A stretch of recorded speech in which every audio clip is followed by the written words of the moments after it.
Jadi bukannya dia belajar mengelola kemarahan, dia sekarang belajar meledakkan kemarahan. Kita nggak mau.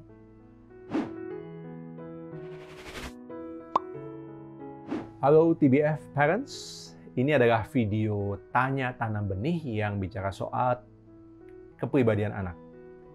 Dan di video ini saya juga akan banyak membahas perilaku marah anak. Atau yang biasanya orang tua sering ngomong, anak saya kok temperamental banget ya. Itu yang akan banyak saya bahas di video ini. Memang kepribadian itu sangat erat kaitannya dengan perilaku. Itu mungkin sebabnya kenapa sebagian besar pertanyaan soal kepribadian anak ya soal perilakunya. Misalnya pertanyaan dari Siti Hadiati. Anak saya laki-laki umur 3 tahun, sering sekali jahil dengan temannya, misalnya memukul, mendorong, dan sering sekali melempar mainan. Apa sebabnya anak bisa seperti itu? Nah, seperti itu kira-kira contoh pertanyaannya. Ya, banyak memang pertanyaan yang berkaitan dengan perilaku anak yang sifatnya itu ekspresi kemarahan atau agresivitas. Misalnya memukul, mendorong, membantah orang tua, berbicara kotor, dan sebagainya. Nah, itu sebabnya di video kali ini akan banyak membahas soal itu. Plus saya akan membahas mengenai pengetahuan dasar soal kepribadian. Termasuk bagaimana cara orang tua bisa mulai mengenali temperamen anak. Nah, video kali ini memang akan lebih panjang dari video tanya tanam benih biasanya. Ya, tapi saya yakin bahwa video ini akan sangat membuka mata Anda soal perilaku anak. Jadi, cari posisi yang enak, ambil kopi atau teh, boleh juga. Saya akan mulai dengan ini. Perilaku, yang namanya perilaku itu keluar karena banyak faktor. Utamanya ada 2. Pertama, faktor dorongan dari diri sendiri, ya, dan kedua adalah faktor dorongan atau pengaruh dari lingkungan. Nah, faktor dari diri sendiri itulah yang kita menemukan bahwa perilaku itu dipengaruhi oleh kepribadian kita. Kepribadian punya bahan dasar, namanya temperamen. Jadi, pelajaran pertama dari video ini adalah kepribadian berbeda dengan temperamen.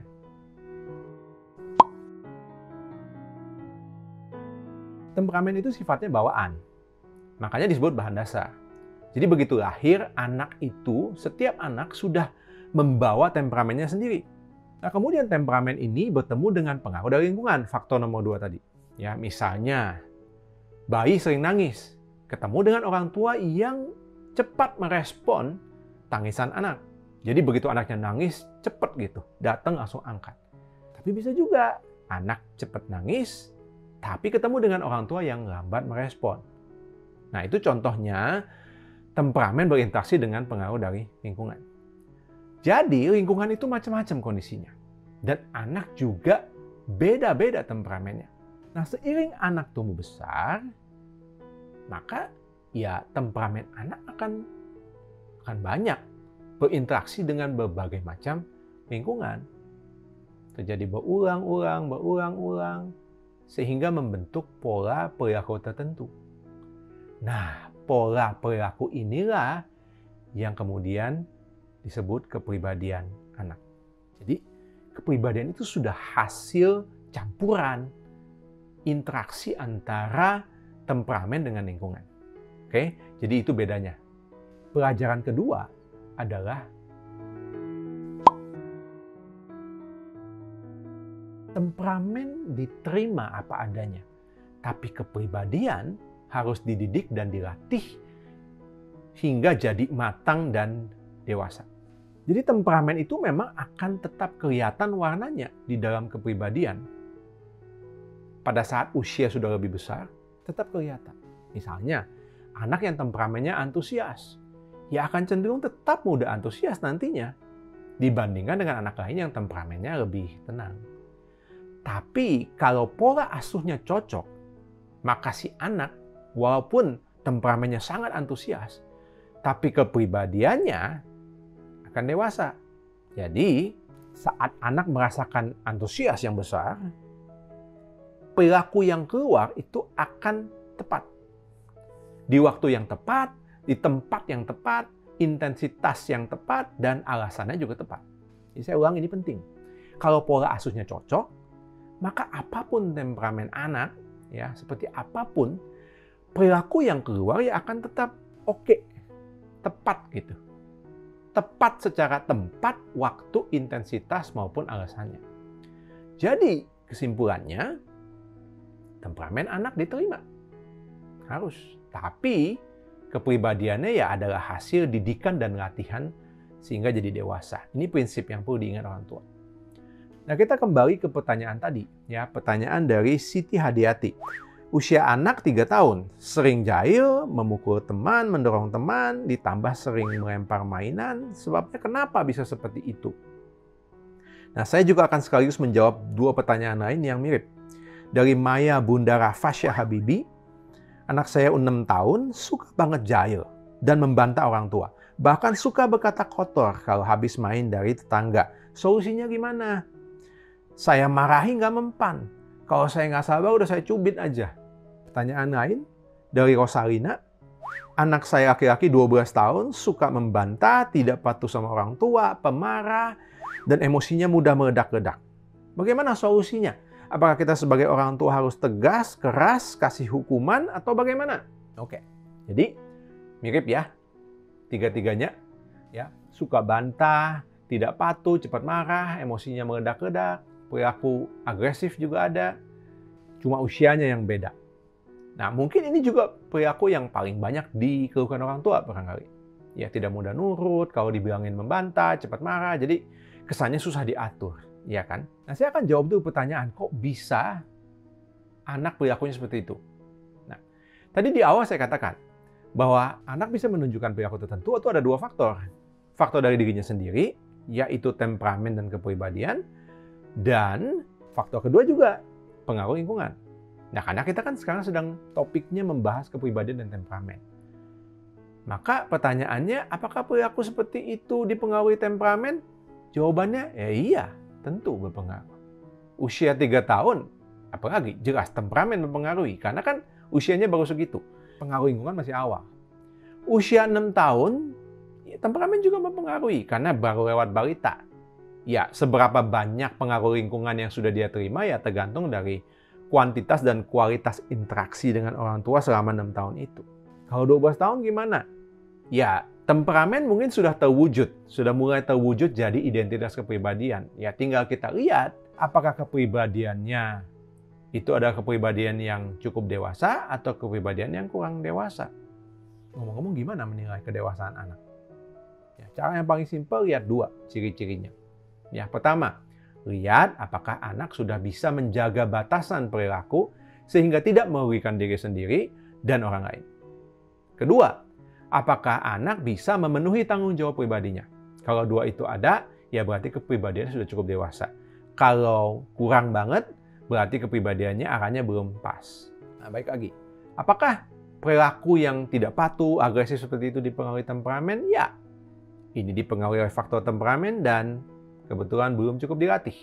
Pertanyaannya, emang temperamen seperti apa yang bisa menyebabkan perilaku seperti itu? Nah, ini saya masuk pelajaran yang ketiga dari dalam video ini.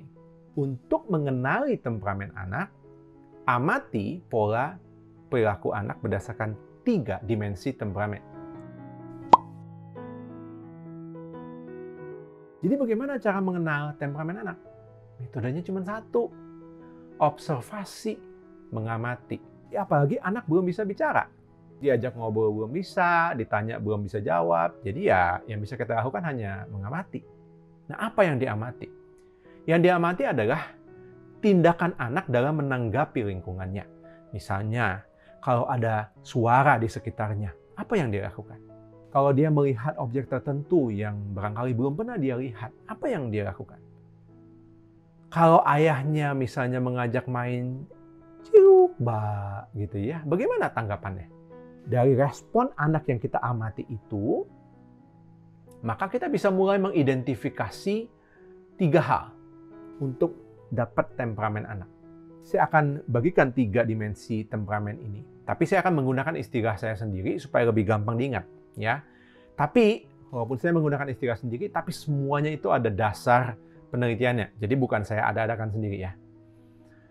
Nah, dimensi yang pertama adalah antusiasme. Ya, bahasa Inggrisnya itu surgency atau surge. artinya melonjak naik, surge. Ya. Jadi ada anak yang memang temperamennya tenang, tidak mudah bersemangat. Tapi sebaliknya ada anak yang cepat antusias. Anak yang cepat antusias itu seperti apa? Misalnya saat ditunjukin mainan yang baru, akan langsung bereaksi, langsung semangat gitu. Pokoknya ada stimulasi tertentu aja dari lingkungannya. Mau suara, visual, tekstur juga bisa. Jadi kalau dikasih pegang objek yang teksturnya unik, dia tertarik dipegang-pegang gitu. Kemudian ciri-cirinya lagi, sering keluar suara. Ya.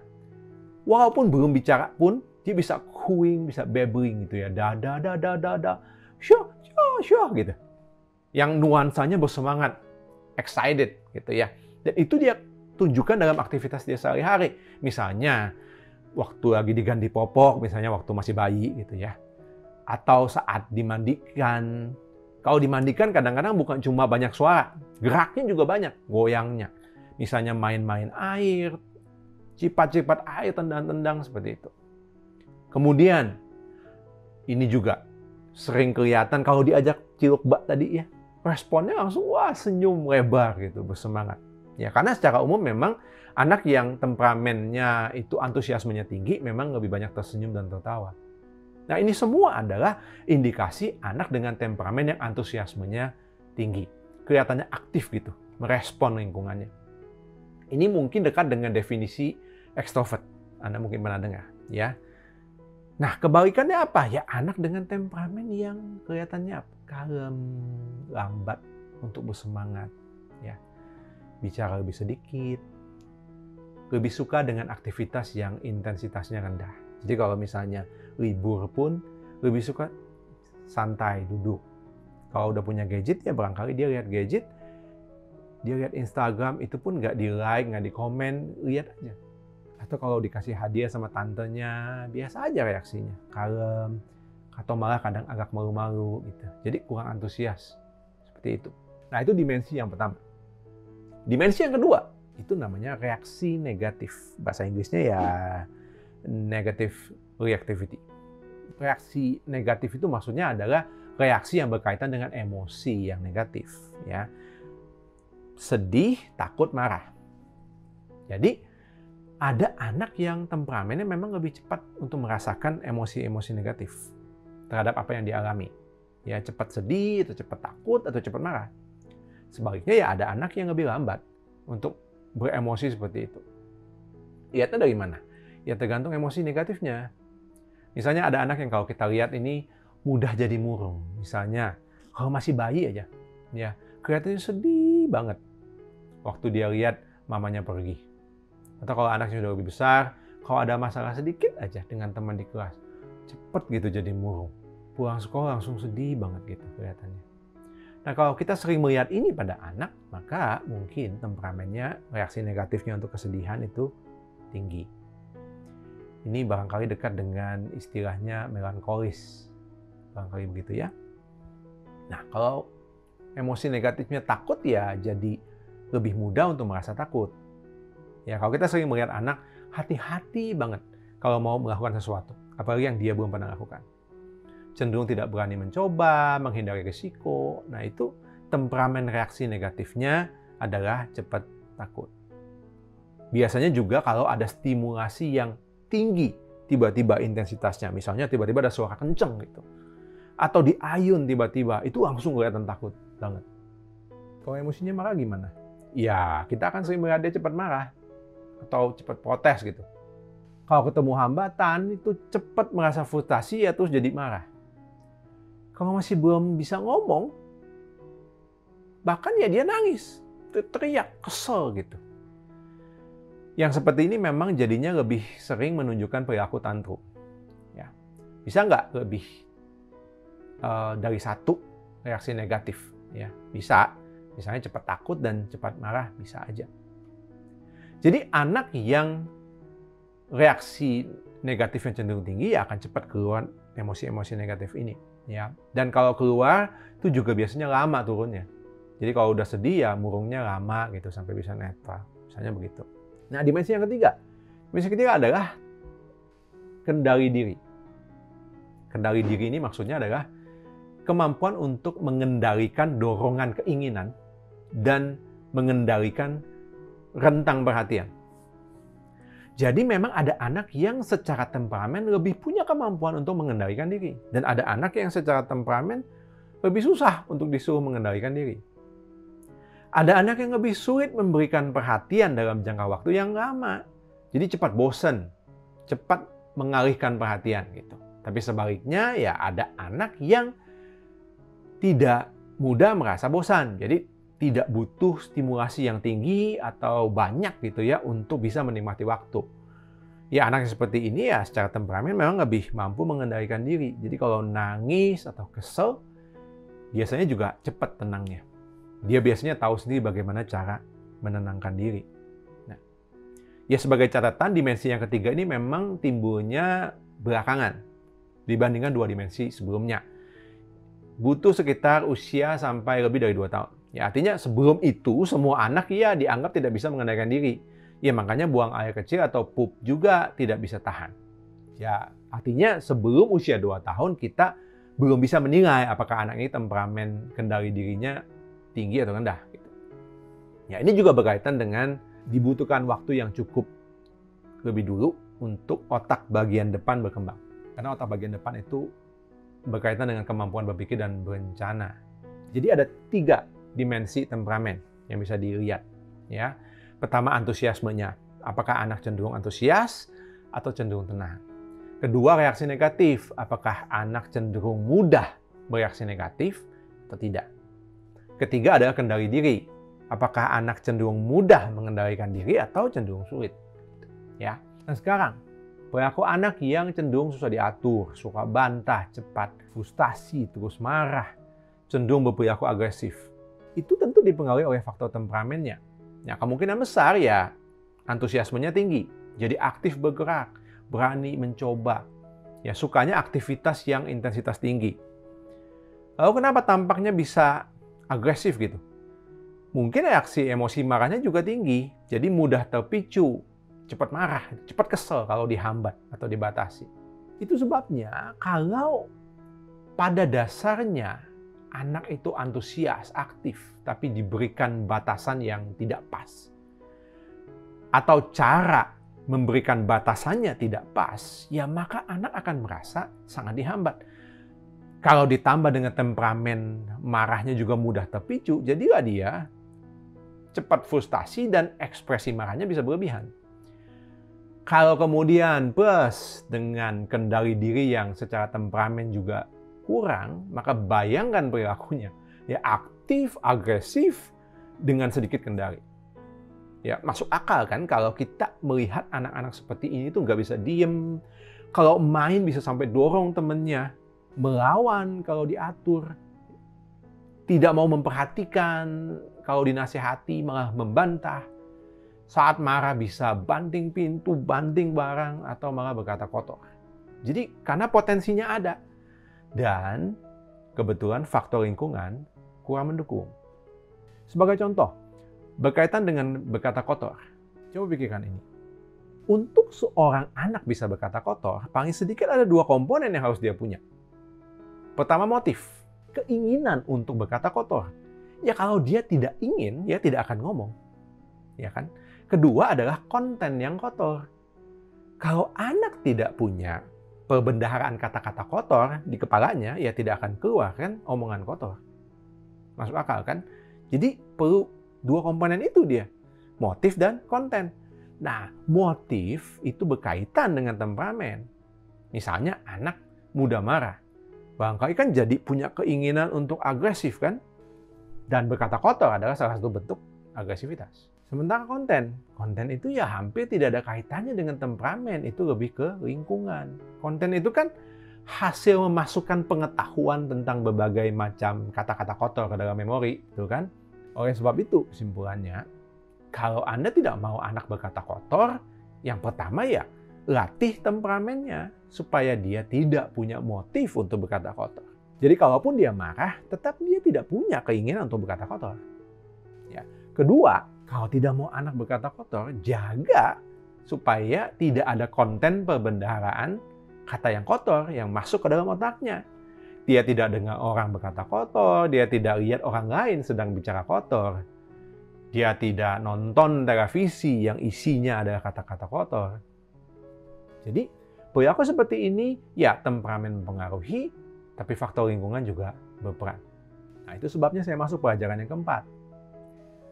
Kenali temperamen unik anak sedari awal usia mereka. Jadi, sejak anak masih kecil, ya, semampunya kita mengamati dia, coba deh kenali apa sih temperamen anak. Ya tentu ini bukan proses instan, karena butuh waktu bertahun-tahun. Sedikit demi sedikit kita bisa dapatkan gambaran temperamen anak. Oh, dia ini polanya kalau mau kasih instruksi jangan panjang-panjang. Karena rentang perhatiannya pendek. Diomongin panjang juga nggak akan didengar. Nah, itu kan salah satu ciri kendali diri yang agak rendah. Atau, oh dia ini mah anaknya tenang, bisa main sendiri. Tapi kalau mainannya rusak dikit aja, bisa mogok, nggak mau sekolah, diam mengunci diri di kamar. Nah, itu cenderung anak yang antusiasmenya barangkali tidak tinggi, tapi mudah marah. Ya, reaksi negatifnya untuk marah itu tinggi. Misalnya seperti itu. Kenapa kita perlu mengenal temperamen anak semampu kita?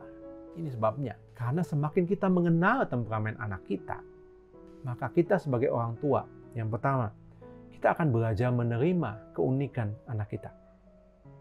Kedua, kita akan lebih punya kesadaran bagaimana cara mendekati anak kita untuk mendidik mereka. Karena semua teknik parenting yang diajarkan dari berbagai sumber gitu ya, soal bagaimana mendisiplinkan anak, itu semua bisa jadi benar dan baik. Tapi kita akan lebih mampu untuk menerapkannya pada anak apabila dibarengi dengan kita menerima dan memahami temperamen unik anak kita. Saya melakukannya dengan kedua anak saya. Anda juga melakukannya kepada anak Anda. Kita semua perlu melakukannya kepada anak-anak kita. Oke? Nah, saya masuk pelajaran yang kelima dari video ini. Karena kalau kemudian orang tua menemukan bahwa anak punya temperamen yang agresif dan mudah marah, terus bagaimana? Nah, pelajaran kelimanya adalah ini. Anak dengan temperamen yang agresif dan mudah marah tidak bisa direspon oleh orang tua dengan agresivitas dan kemarahan yang lebih besar. Jadi, tadi di salah satu pertanyaan kan dibilang begini, saya marahi nggak mempan. Kalau nggak sabar udah saya cubit aja. Dan saya yakin cubit juga nggak mempan, iya kan? Ya kalau mempan kan nggak akan ditanya lagi di sini. Ya. Anak dengan temperamen seperti ini, kalau pendekatannya adalah dengan orang tua jadi marah juga. Jadi agresif juga. Misalnya memaki, membentak anak, memukul, mencubit anak. Maka dampaknya ada dua, yang dua-duanya kita nggak mau. Pertama, anak akan tambah marah. Ini yang namanya saling menyulut kemarahan antara orang tua dan anak. Kan api tidak bisa dipadamkan dengan bensin, ya kan? Malah tambah besar apinya. Kalau memang saat apinya membara, ya, misalnya saat anak sedang teriak-teriak kenceng atau membentak balik orang tua, dan orang tua juga tidak bisa meneduhkan atau memadamkan itu, maka justru lebih baik orang tua udah diam dulu. Jadi pada saat anak balik membentak orang tua, lebih baik kita diam dulu. Kalau kita balik membentak lebih kencang lagi, maka tidak akan produktif. Ya. Lebih baik saat itu tidak perlu berkata apa-apa. Biarkan apinya padam dulu sendiri. Nanti anaknya jadi kurang ajar dong. Well, tidak. Karena tetap akan ada konsekuensi yang harus dijalankan. Tetap akan ada nasihat yang perlu disampaikan kepada anak. Itu semua tetap perlu diterapkan. Hanya saja tunggu apinya padam. Tunggu kemarahan anak turun. Karena anak yang temperamennya demikian, kalau diajak ribut, diajak konflik, begitu ya, dia akan ngadeni. Karena dia tidak takut untuk ribut dengan orang kalau sedang marah. Ini tidak lantas berarti ini anak kurang ajar ya, memang berani melawan orang tua. Belum tentu loh. Mungkin dia sebenarnya tetap masih segan dengan orang tuanya. Saat tidak marah, kalau sedang marah, dia akan bergerak hanya berdasarkan kemarahannya saja. Ngerti maksudnya ya? Jadi jangan tanggapi anak dengan temperamen seperti ini ya dengan kemarahan juga. Oke? Alasan kedua, ya, jangan tanggapi dengan kemarahan yang lebih besar. Karena selain anak bisa tambah marah, maka anak sekarang punya contoh, punya konten yang dia lihat dan dia dengar dalam hal mengekspresikan kemarahan. Jadi kalau orang tua memaki anak, sekarang anak punya perbendaharaan makian di dalam kepalanya. Kalau orang tua memukul anak, sekarang anak punya contoh perilaku marah, yaitu pukul saja. Nah, itu semua akan diadopsi oleh anak. Jadi sekarang bukan cuma temperamennya cepat marah, dia akan mulai mengembangkan kebiasaan ekspresi marah yang destruktif. Jadi bukannya dia belajar mengelola kemarahan, dia sekarang belajar meledakkan kemarahan. Kita nggak mau. Lah, kalau tidak bisa ditanggapi dengan kemarahan juga, jadi orang tua mesti bagaimana dong? Nah, ini pelajaran yang keenam. Pelajari teknik-teknik parenting, lalu terapkan dengan mempertimbangkan temperamen anak.